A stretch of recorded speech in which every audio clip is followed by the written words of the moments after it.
I feel uncomfortable around conflict. Now we're here today to find out how to argue. But conflict is useful. The question is, how do you deal with conflict most effectively?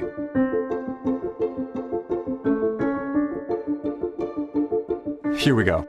I am author of Negotiating the Non-Negotiable: How to Resolve Your Most Emotionally Charged Conflicts. Have you found yourself in an argument that felt so frustrating, so at a core aggravating? That's the silliest opinion I've ever heard. It felt just non-negotiable. Well, congratulations, you're a human being. We all experience conflict in our lives. And seeing what's going on in our world today, my hunch is you were probably having at least one of these conflicts about politics. Our country has fallen into what I believe is a tribal trap. Anything that other side says, I shall not believe, I shall not give any credibility to, and I'm going to do everything I can to prove I'm right, you're wrong, and to stifle you down, to raise me up. The problem is not with the what. What are we arguing about? The problem was with the how. How should we argue? How can we be more effective? And what I've found is that there are three big barriers that we can actually overcome to have more effective conversations. The big things: 1, identity; 2, appreciation; and 3, affiliation.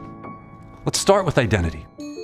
Now, first of all, this is a hot issue. Why do we get so emotional in these conflict situations? It often goes back to something deeper: identity.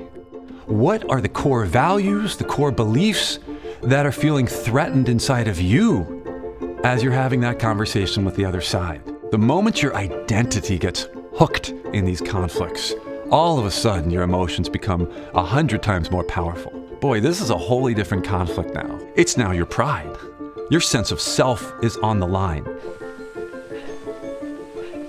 You need to know who you are and what you stand for. What are the values and beliefs that are driving me to fight for this stance on this issue? The more you understand who you are, the more you can try to get your purpose met and stay balanced, even when the other threatens those core values and beliefs. Each side wants to feel appreciated, and yet the last thing they want to do is to appreciate the other side. That's a problem. Listen and understand. When you're in the midst of the conflict, don't talk. Take the first 10 minutes. Consciously listen to the other side. What's the value behind their perspective? What's the logic, the rationale? Why do they hold this perspective on immigration or healthcare? Once you truly understand and see the value in their perspective, let them know, I hear where you're coming from. And you know what? That makes sense. There is nothing more in the world that we like than to feel appreciated. Recognize your power to appreciate them. Third, affiliation. What's the emotional connection like between you and the other side? We typically approach these conflict situations as me versus you. My opinion on healthcare versus yours. My party's perspectives on immigration versus yours. That's just going to leave the two of you like rams butting heads. Find common ground. Turn that other person from an adversary into a partner. So it's no longer me versus you, but the two of us facing the same shared problem. Ask the other person, look, what's your advice on how we can get as many of our interests met at the same time? Change the nature of your conversation.